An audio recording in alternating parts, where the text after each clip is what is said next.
Então, retomando a disciplina a partir do princípio do equilíbrio, onde nós paramos na última aula, tá? Na parte 3, iniciando agora a parte 4, referente à aula 1. Aula 1 ainda, tá? Como o princípio do equilíbrio aqui, ele menciona o artigo 67, inciso 3, regra de ouro, eu achei válido dar uma palavrinha da regra de ouro com os senhores. Aí eu trouxe o próximo slide.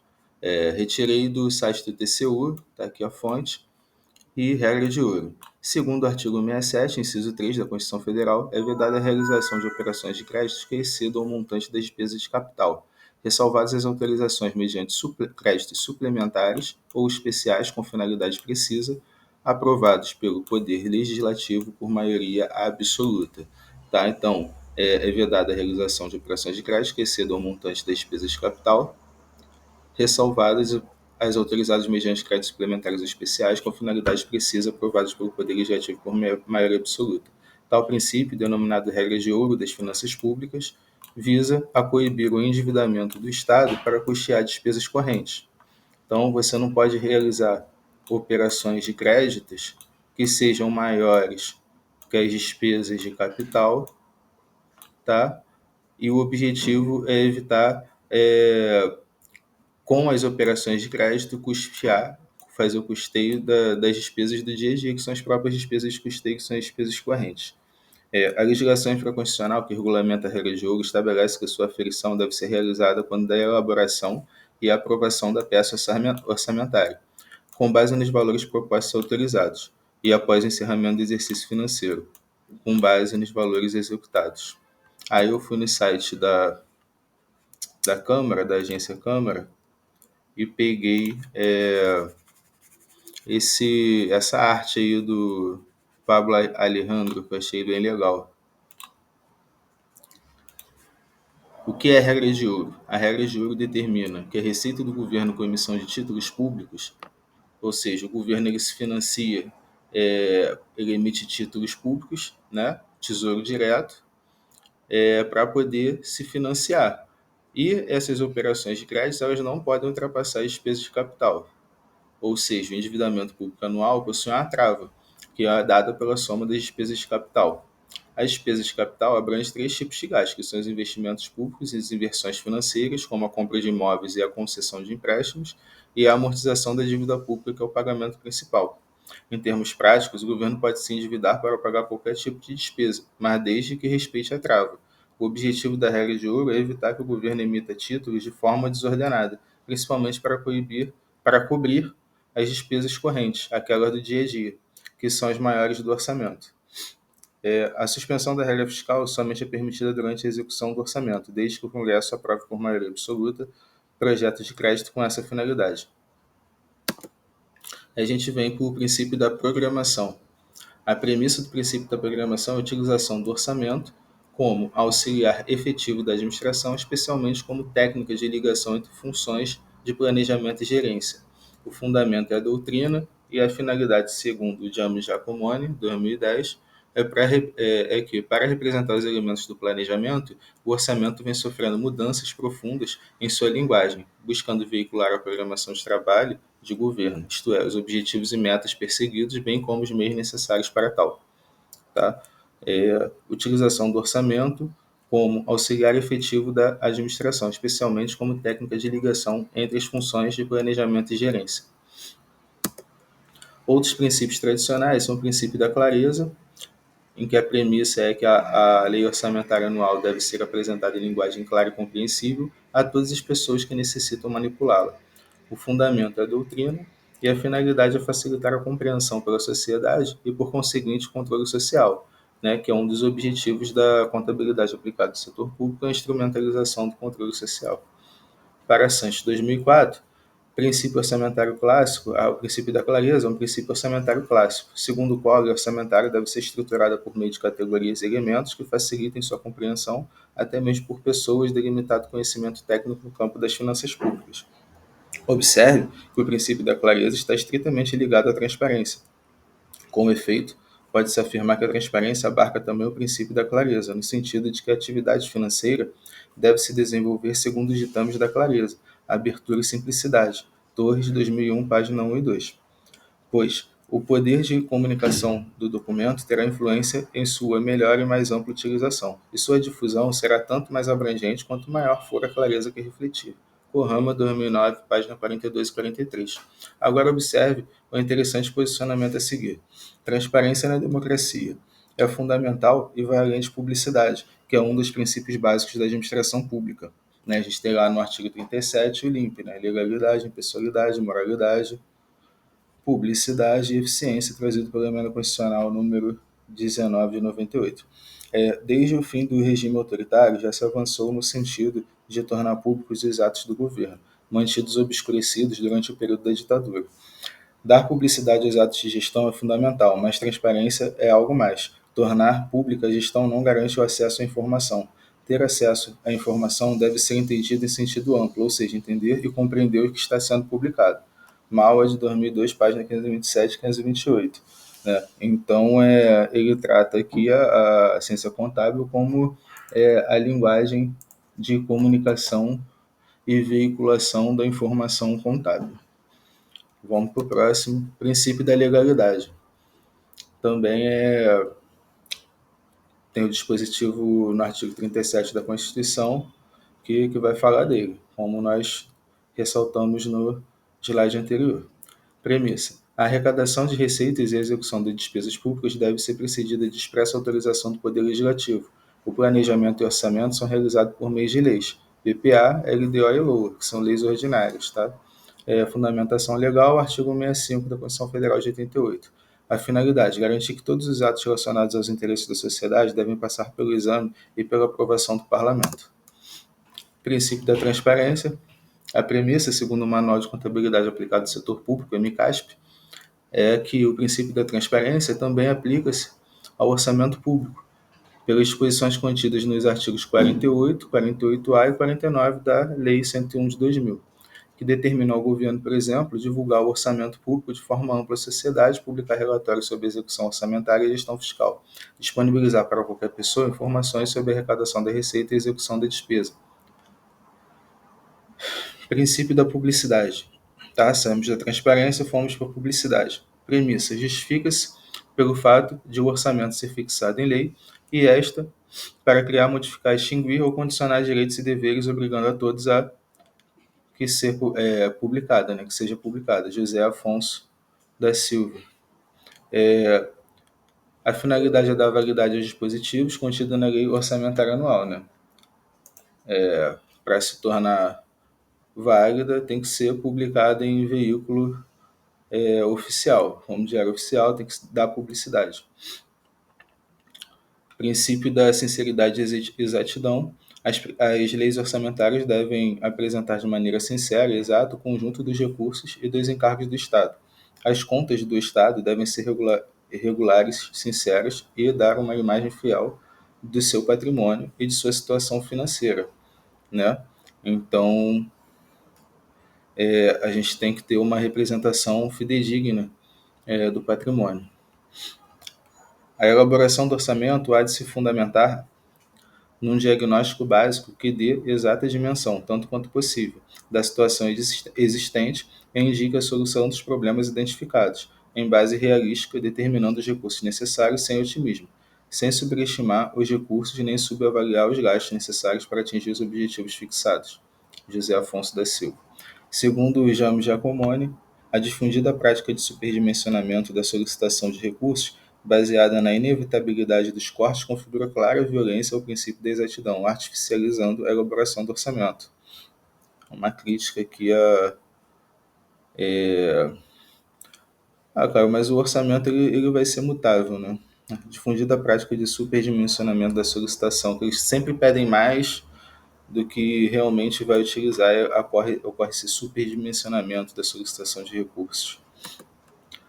Então, chegamos aqui na apostila do professor Ladeira, em que o objeto de estudo da contabilidade aplicada ao setor público ao patrimônio tá? E a contabilidade aplicada ao setor público é um ramo das ciências contábeis e apresenta como base de sua aplicação a Lei 4.320, que trata de normas gerais de direito financeiro para a elaboração e controle dos orçamentos e balanços da União, Estados, Municípios e Distrito Federal. O Conselho Federal de Contabilidade emitiu as normas brasileiras de contabilidade aplicada ao setor público número 16, com 11 seções, tá?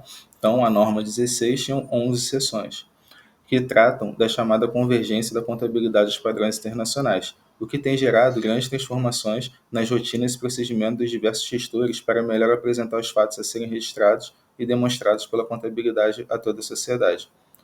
Definimos a contabilidade aplicada ao setor público como sendo o ramo da contabilidade que registra, controla e demonstra a previsão e execução dos orçamentos, dos atos e fatos da fazenda pública, o patrimônio público e suas variações.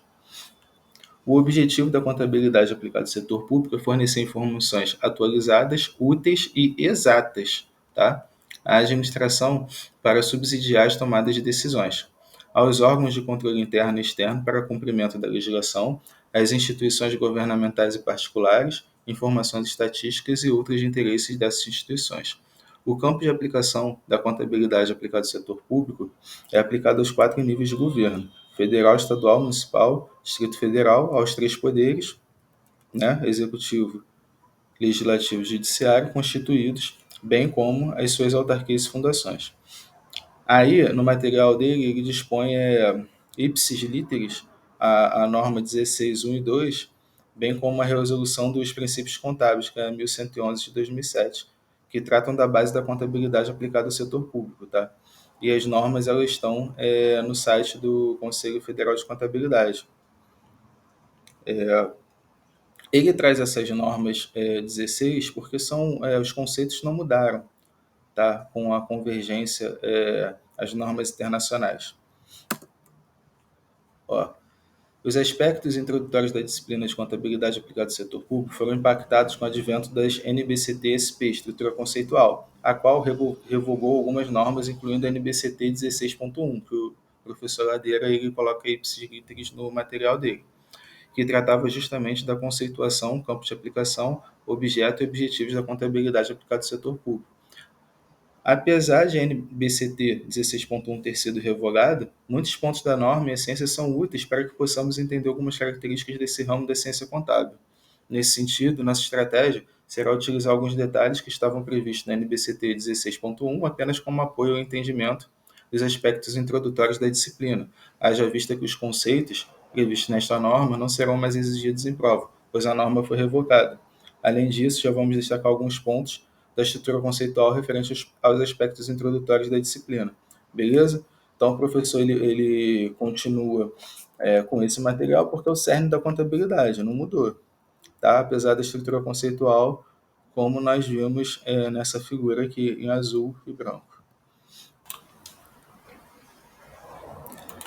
Então, prosseguindo, nesse comparativo entre a norma 16, que ela foi revogada, só para contextualizar e os senhores entenderem e a situação que alguns conceitos eles não mudaram, tá? Então, partindo aqui da Lei 4.320, o artigo 83 fala que a contabilidade evidenciará perante a Fazenda Pública a situação de todos quantos, de qualquer modo, arrecadem receitas, efetuem despesas, administrem ou guardem bens a eles pertencentes ou confiados. Artigo 89. A contabilidade evidenciará os fatos ligados à administração orçamentária, financeira, patrimonial e industrial. O artigo 83 relaciona-se ao campo de aplicação da contabilidade pública, tá? Que abrange, de qualquer modo, pessoas físicas e jurídicas que arrecadem receitas, efetuem despesas, administrem ou guardem bens a eles pertencentes ou confiados. Tem um dispositivo bem parecido na Constituição, a CF de 88. E o artigo 89 relaciona-se com o objetivo da contabilidade pública, que é evidenciar os fatos ligados à administração orçamentária, financeira, patrimonial e industrial. Então, a gente já consegue ver aqui na Lei 4.320 o campo de aplicação, que vai abranger todos quantos, de qualquer modo, arrecadem receitas, efetuem despesas, administram, guardem bens a elas pertencentes ou confiados. E o objetivo da contabilidade aplicada ao setor público é evidenciar os fatos ligados à administração orçamentária, financeira, patrimonial e industrial. A NBCT 16.1, já revogada, tá, estabeleceu o seguinte objetivo para a contabilidade pública. O objetivo da contabilidade aplicada ao setor público é fornecer aos usuários informações sobre os resultados alcançados e os aspectos de natureza orçamentária, econômica, física e financeira do patrimônio da entidade, do setor público e suas mutações, em apoio ao processo de tomada de decisão, a adequada prestação de contas e o necessário suporte para a instrumentalização do controle social. Apesar de a norma ter sido revogada, o objetivo não mudou. Tá? É claro que em prova o examinador não vai mais exigir esse conceito de forma literal, como era bem comum na 16.1 que era vigente. No entanto, reitero que o conceito é válido para entendimento do contexto no qual está inserida a contabilidade pública. Por isso, o professor Ladeira mantém o cerne da contabilidade em sua apostila. Observe que o fornecimento de informações engloba 4 naturezas: orçamentária, financeira, econômica e física. Orçamentária são as informações relacionadas ao orçamento público, ou seja, a previsão da receita, a fixação da despesa, além da execução desse orçamento. Financeira são as informações relacionadas com o fluxo de caixa, ou seja, com as entradas e saídas de recursos financeiros. Trata-se do controle das receitas que foram recebidas ou recolhidas aos cofres públicos e dos pagamentos efetuados pelo setor público. Econômica são as informações relacionadas aos resultados obtidos no período. Além disso, em uma visão estritamente econômica, está relacionada às escolhas relacionadas com a aplicação dos recursos públicos. Não existe dinheiro para tudo, logo, a ótica econômica preocupa-se nas opções disponíveis, nos caminhos que podem ser tomados frente às necessidades da sociedade. Física está relacionada à existência física dos elementos patrimoniais, notadamente dos seus ativos. Observe ainda que, ao englobar todas essas naturezas de informações, a contabilidade pública atinge seu principal objetivo, qual seja que é fornecer informações. Para quê? Tomada de decisão, responsabilização, instrumentalização do controle social. Além desse objetivo, a contabilidade pública visa apoiar a tomada de decisão, prestação de contas e instrumentalização do controle social. Por meio das informações, tomada de decisão. Por meio das informações disponibilizadas pela contabilidade pública, evidenciadas basicamente nas dimensões contábeis, os gestores públicos podem tomar diversos tipos de decisão. Trata-se de um objetivo associado ao âmbito interno da administração pública. Mais uma vez, estamos diante de um objetivo associado em grande parte ao âmbito interno da administração pública. Aqui, os usuários básicos da contabilidade pública são os órgãos de controle, notadamente as controladorias, controle interno, e os tribunais de contas de controle externo. É claro que os gestores também se valem das informações contábeis para prestar contas de sua gestão. No âmbito do governo federal, por exemplo, essas informações são anualmente utilizadas no documento Relatório de Gestão, conforme instrução normativa do TCU, que é Federal TCU. Instrumentalização do controle social. A contabilidade pública deve fornecer instrumentos para que o controle social seja exercido pela sociedade. Na prática, as informações da contabilidade pública são em grande parte utilizadas pela sociedade civil organizada, ou seja, pelas diversas instituições privadas de fomento ao controle social. Tá, agora a NBCT estrutura conceitual. O que ela vai falar sobre o assunto? A estrutura conceitual do setor público destaca que o objetivo principal da maioria das entidades do setor público é prestar serviço à sociedade, em vez de obter lucros e gerar retorno financeiro aos investidores. Beleza? Então, nós saímos aqui da NBCT 16, da norma 16, que era dividido em 11 capítulos, tá? E falamos da 4.320, que já apresenta o seu campo de aplicação no artigo 83, e o objetivo no artigo 89. Falamos da norma 16, e vamos agora para a atualidade, que são as normas brasileiras de contabilidade, técnica do setor público e estrutura conceitual. A estrutura conceitual não nos informa expressamente o objetivo da contabilidade aplicada ao setor público, mas deixa muito claro o objetivo da elaboração e divulgação da informação contábil. Para atender a esse objetivo, o instrumento utilizado são os relatórios contábeis de propósito geral. Observe que, em última análise, os RCPGs existem para atender ao objetivo principal da contabilidade aplicada ao setor público que estudamos, que é fornecer informações. A gente vai estudar um pouco mais sobre RCPG, pois estão intimamente ligados ao objetivo da contabilidade pública. Relatório contábil de propósito geral das entidades do setor público. Nos termos da estrutura conceitual, os RCPGs são os componentes centrais da transparência da informação contábil dos governos e de outras entidades do setor público, aprimorando-se e a favorecendo-a. Os RCPGs são relatórios contábeis elaborados para atender às necessidades dos usuários em geral. Tá? Então, os RCPGs são elaborados para atender às necessidades dos usuários em geral, não atendendo o propósito de atender finalidades ou necessidades específicas de determinados grupos de usuários.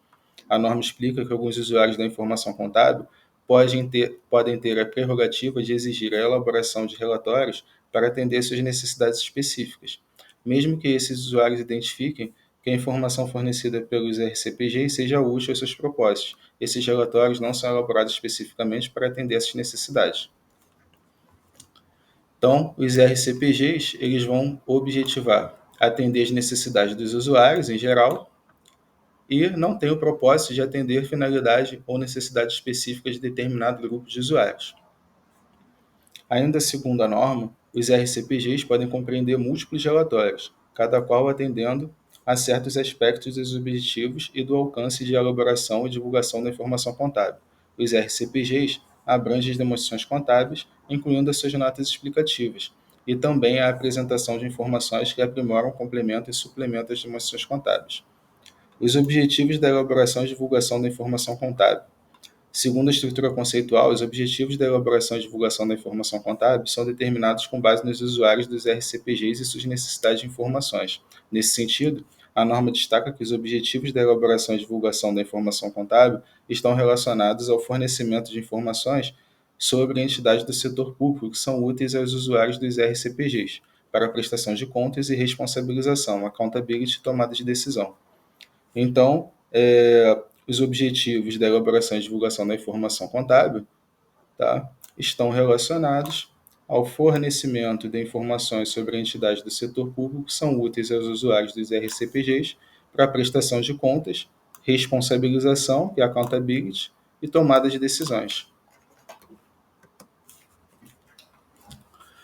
Acho que é um slide aqui que... Vamos lá. Segundo a estrutura conceitual, governos e outras entidades do setor público obtêm recursos dos contribuintes, doadores, credores por empréstimos e de outros provedores de recursos, para serem utilizados na prestação de serviços aos cidadãos e outros usuários. Essas entidades são responsáveis pela gestão e utilização dos recursos perante os usuários desses serviços. Aqueles que provêm os recursos também requerem informações que sirvam de base para a tomada de decisão. Ademais, a norma destaca que os membros do Poder Legislativo são também usuários primários. Tá? Então, a gente tem aqui membros do Poder Legislativo como usuários primários. Nós temos os provedores de recursos, seus representantes, e os membros do Poder Legislativo. Esses são os usuários primários.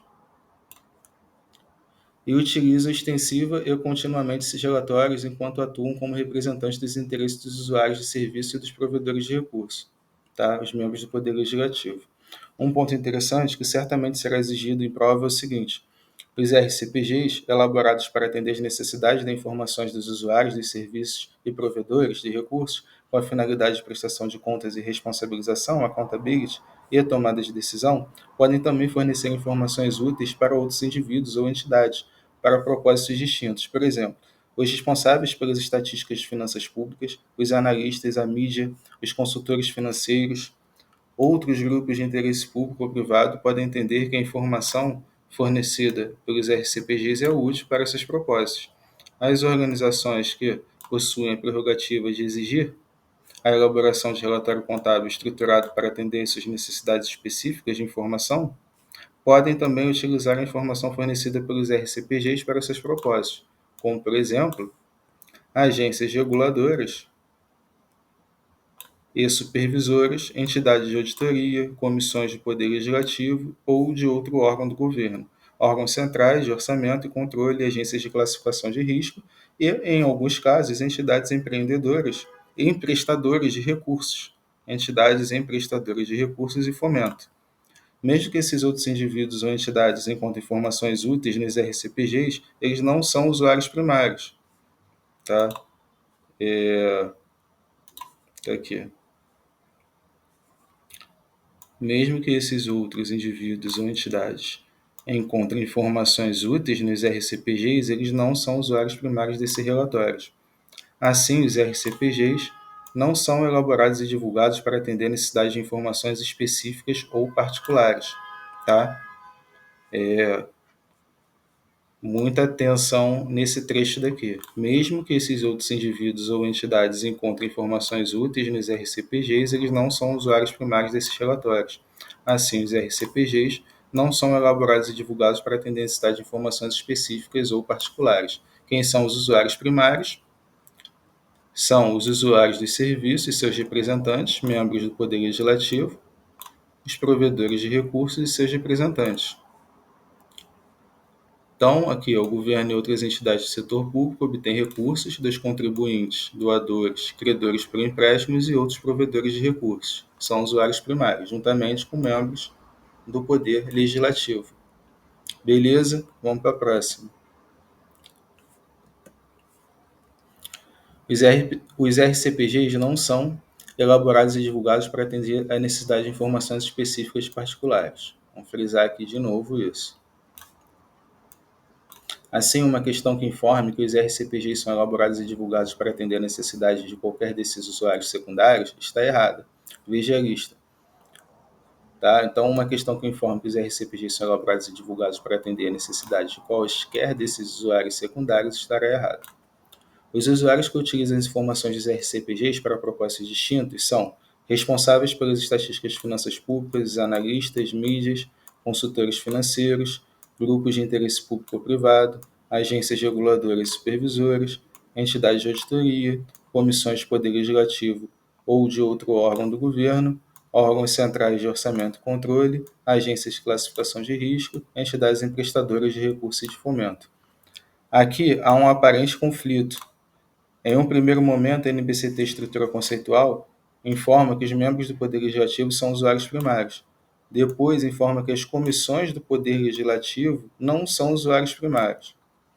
Não há qualquer lógica nesse ponto, mas vamos nos levar para a prova que está escrito. Comissão não é usuário primário e os membros do Poder Legislativo são usuários primários. Então, vamos agora para as questões. Fixação. Os relatórios contábeis de propósito geral, RCPGs, das entidades do setor público compreendem múltiplos relatórios, que são componentes centrais da transparência da informação contábil dos governos e contribuem para aprimorá-la. Em decorrência da natureza geral, propósito da sua elaboração, os RCPGs têm usuários primários, que podem ser exemplificados por... Quem são os usuários primários aqui? Os usuários do serviço, seus representantes, usuários da lei de acesso à informação, não. Provedores de recursos, suas agências reguladoras, não. Provedores de recursos, beleza. Órgãos centrais de controle do orçamento, em nenhum momento ele fala disso. Entidades de fomento, ele não fala, mas membros do Poder Legislativo são. Cara, eu acho aqui que a letra é usuários de serviço e seus representantes. Perfeito. Vamos para a próxima. De acordo com a estrutura conceitual para elaboração e divulgação de informação contábil de propósito geral pelas entidades do setor público, as informações geradas por essas entidades devem ser úteis aos usuários para fins de prestação de contas, responsabilização, accountability e tomada de decisão. Os usuários primários dessas informações incluem partidos políticos com representação no Poder Legislativo? Não, são os membros do Poder Legislativo. Provedores de recursos e partidos políticos? Provedores de recursos, sim. Partido político não tem nada falando nesse sentido. Ele quer os usuários primários. Provedores de recursos, sim. Usuários de serviços, sim. Receita Federal, usuários de serviços e Ministério Público. Usuários de serviços, sim. Não vi nada no sentido de Ministério Público, nem de Receita Federal. Usuários de serviços, provedores de recursos e membros do Poder Legislativo. Letra E.